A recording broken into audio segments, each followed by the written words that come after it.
Hi everyone. दोस्तों हम लोग सी टेट के जो पेपर सेकंड है मैथ साइंस, उसमें साइंस को आज से थोड़ा थोड़ा समझना शुरू करेंगे। डेली में एक छोटे छोटे एक 5 से 10 मिनट का एक लेक्चर रिकॉर्ड करके डालूंगा और हाईली एग्जाम ओरिएंटेड हम लोग डिस्कस करेंगे और बहुत आसानी से समझने की कोशिश करेंगे। तो शुरुआत करते हैं हम लोग बायोलॉजी से। देखो यहाँ पर बायोलॉजी में हमको सबसे पहला टॉपिक पढ़ना होता है कि क्लासिफिकेशन। अब क्लासिफिकेशन यहाँ पर ये बहुत लिमिटेड तौर पे समझना होता है, बहुत डिटेल में इसको नहीं समझना है, और वो भी हम लोग थोड़ा सा खुद को रिस्ट्रिक्ट रखते हैं माइक्रो ऑर्गेनिज्म तक। तो ये क्लासिफिकेशन जो शुरू होता तो ये होता सेल को लेकर। तो जो प्रोकैरियोटिक सेल्स है और यूकैरियोटिक सेल में इसका क्लासिफिकेशन माइक्रो ऑर्गेनिज्म का डिवाइड होता है। तो पहले हम समझ लेते हैं कि प्रोकैरियोटिक सेल क्या रहती और यूकैरियोटिक सेल क्या रहती, बाद में ये थोड़ा डिस्कस करते हैं, ठीक है। तो यहाँ पे देखते हैं हम लोग, पहले ये देखते हैं ये प्रोकैरियोटिक सेल है और ये दोनों एनिमल्स और प्लांट सेल इसको यूकैरियोटिक सेल बोलते हैं। ये प्रोकैरियोटिक और ये दोनों मिला के यूकैरियोटिक। जो प्रोकैरियोटिक जो सेल है ये सिंपल फॉर्म ऑफ लाइफ है, मतलब बहुत कॉम्प्लेक्स फॉर्म नहीं है। अगर हम इसको देखने की कोशिश करेंगे तो इसमें क्या रहेगा, पहले सेल वॉल रहेंगी, वॉल सेल वॉल, उसके बाद में मेम्ब्रेन्स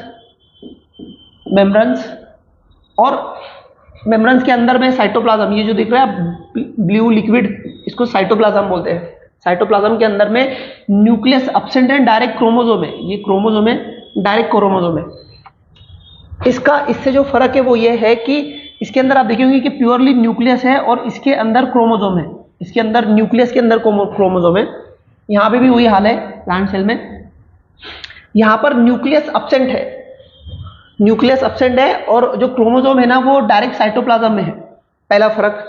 दूसरा ये है कि इसमें देखो, ये इसमें भी और इसमें भी आपको सेल ऑर्गेनेल दिख रहे होंगे, अलग अलग चीजें दिखाई दे रही होंगी, इनको सेल ऑर्गेनेल बोलते हैं, जो कि प्रोकैरियोटिक सेल में एब्सेंट होता है, यहाँ पर नहीं होता है।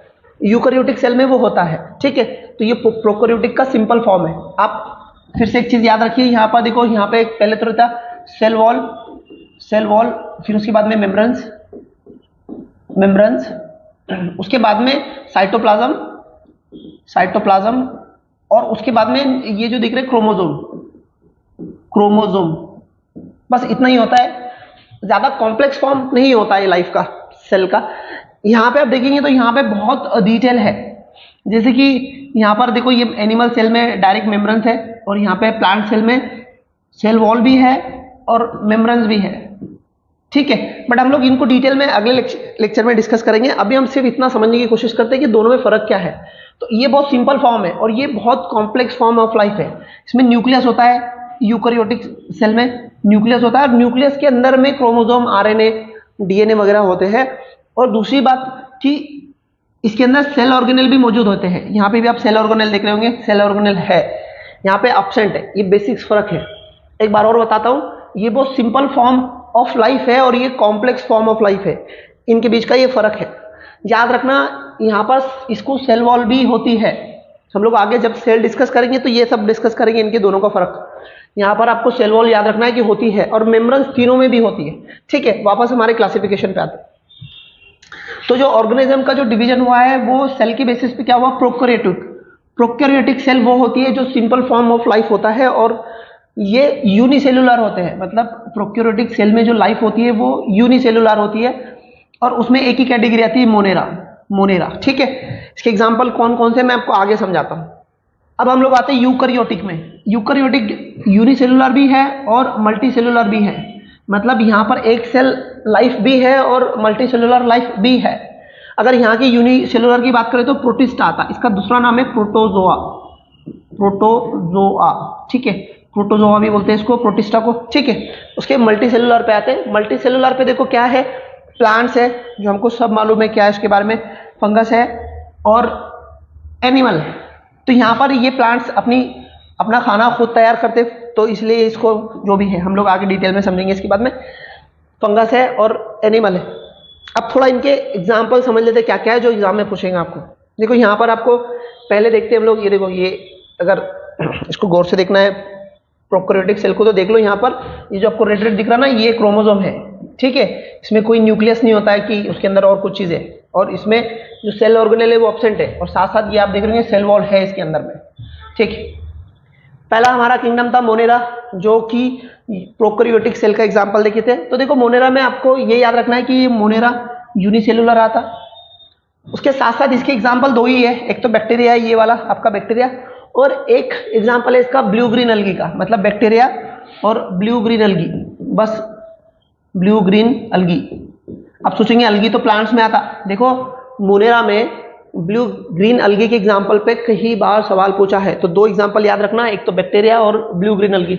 इसके एग्जांपल यहाँ है, यहाँ पे आप ये देख सकते हैं, देखो ये है ब्लू ग्रीन अलगी, ये ब्लू ग्रीन अलगी है, और बैक्टीरिया तो आपको पता ही है। ये दो एग्जांपल आपको याद रखने हैं, ठीक है। ये तो हो गया मोनेरा का, जो कि प्रोकैरियोटिक सेल में आता। अब यूकैरियोटिक सेल में जो यूनिसेलुलर है, जिसको प्रोटिस्टा बोलते हैं, प्रोटिस्टा, या फिर प्रोटोजोआ भी बोलते हैं इसको, प्रोटोजोआ, ये भी यूनिसेलुलर है, बट इनकी सेल यूकैरियोटिक है। इसके एग्जांपल आपको याद रखने हैं, देखो ये वाला, एक तो अमीबा आपको बिल्कुल याद रखना है, उसके बाद में यूग्लिना भी याद रखना है, उसके बाद में आपका पैरामेशियम, ये तीन एग्जांपल, और उसके एक साथ प्लाज्मोडियम। प्लाज्मोडियम, ये वही प्लाज्मोडियम है जिससे हमको बीमारी होती है मलेरिया, ठीक है। तो ये भी याद रखिए, ये चार एटलीस्ट आपको याद रखने हैं, जिसपे आपको सवाल पूछेंगे। उसके बाद में आते हैं फंगस। देखो फंगस है ना, तो मल्टीसेलुलर में आता, और ये इसका अपना स्पेशल एक कैटेगरी है फंगस की, फंजाई की। अब आपको सिर्फ फंगस के एग्जांपल याद रखो, हम लोग जब माइक्रो ऑर्गेनिज्म का टॉपिक पढ़ेंगे ना, तो उसमें डिटेल में समझने की कोशिश करेंगे इसको क्या है। तो आपको याद रखना है ये मोरस, यीस्ट, इस पर कई बार सवाल पूछा है, हम लोग आराम से माइक्रो ऑर्गेनिज्म के यूजफुल और हार्मफुल जो टॉपिक है उस पर समझेंगे, ठीक है। तो अभी के लिए इतना ही। और यहाँ से देखो आपको मशरूम भी याद रखना है, मशरूम के साथ में यीस्ट तो याद रखना ही है, बस ये दोनों तीनों भी याद रखे तो काफी है, ठीक है। ये और कुछ एग्जांपल है, बट हमको इतना डिटेल में नहीं जाना है, ठीक है। अब हम लोग सेल डिस्कस करेंगे नेक्स्ट टॉपिक में। देखो आज हमने क्या समझा क्लासिफिकेशन में, देखो यूनिसेलुलर में प्रोकैरियोटिक क्या रहते हैं और यूकैरियोटिक क्या रहते हैं, ये दोनों का फर्क समझा उसमें। उसके साथ साथ क्लासिफिकेशन में मोनेरा क्या रहता है, प्रोटिस्टा और फंजाई, ये समझने की कोशिश की गई, और उसके एग्जाम्पल समझे, जो कि आपको बिल्कुल सवाल पूछेगा सीधा सीधा डायरेक्टली 1 मार्क्स के लिए, ठीक है। कल हम लोग सेल पे डिस्कस करेंगे। सेल पे आपको हर पेपर में सवाल देखने को मिलना ही है, ठीक है। आज के लिए इतना ही। हम लोग कंटिन्यूसली एक के बाद हम लोग पूरा टॉपिक छोटे छोटे करके पूरा कवर करने की कोशिश करेंगे। आज से हमारे पास लगभग 60 दिन है, 60 दिन काफ़ी है, धीरे धीरे सारा कवर करने की कोशिश करेंगे। उसके बावजूद भी जो बच्चे क्लास करना चाहते हैं, तो अभी सीटेट की जो क्लासेस है पेपर फर्स्ट और सेकंड की, वो हम कंटिन्यू है। आप चाहे तो एडमिशन ले सकते हैं, आपको डिस्क्रिप्शन में साथ साथ जो थंबनेल है वहाँ पे कॉन्टैक्ट डिटेल मिलेंगी। ऑफलाइन और ऑनलाइन दोनों क्लासेस होती है, आप कांटेक्ट करके बाकी डिटेल जानिए। कल फिर अगली कंसेप्ट के साथ मिलेंगे और उसके क्वेश्चन भी डिस्कस करेंगे। तब तक के लिए इजाजत दो, बाय बाय।